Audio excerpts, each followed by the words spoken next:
अगर मेरा बस चले तो मैं किन्हीं भी व्यक्तियों को विवाह करने के पहले ध्यान को अनिवार्य बना दूं, और कोई शर्त पूरी हो या ना हो, जन्म कुंडली मिले कि ना मिले।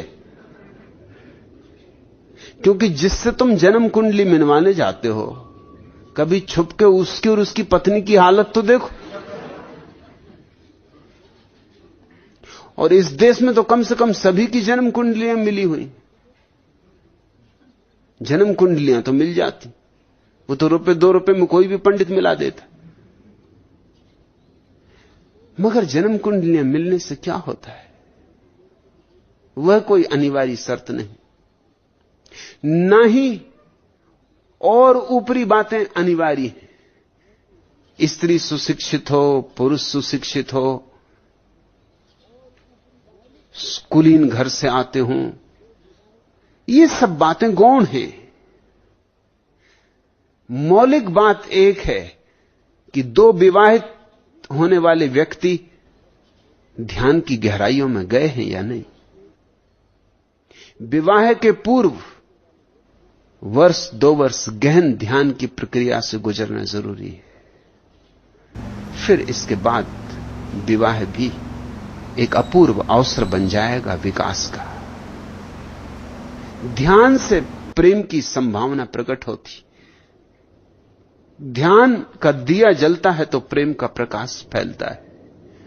और दो व्यक्तियों के भीतर ध्यान का दिया जला हो तो विवाह में एक आनंद है। वो आनंद भी ध्यान से आ रहा है, विवाह से नहीं आ रहा है, ये ख्याल रखना। और जब तक ऐसा ना हो तब तक विवाह एक मजाक है, और बड़ा कठोर मजाक। ढब्बू जी की पत्नी धन्नो एक दिन उदास स्वर में अपनी सहेली गुलाबो से कह रही थी, बहन, मैं तो परेशान हो गई हूं अपने पति से। वे मुझे हमेशा ही रामायण की यह चौपाई कि ढोल गंवार शूद्र पशु नारी, ये सब ताड़न के अधिकारी, कह कहकर प्रताड़ित करते रहते हैं। मैं तो तंग आ गई ये सुन सुनकर। गुलाबो बोली, अरे इसमें इतना परेशान होने की क्या बात? मैंने कुछ ही दिन पहले एक नई चौपाई बनाई, तू इसे गाया कर। ढोल गंवार पुरुष और घोड़ा, जितना पीटो उतना थोड़ा। इसमें क्या चिंता लेनी?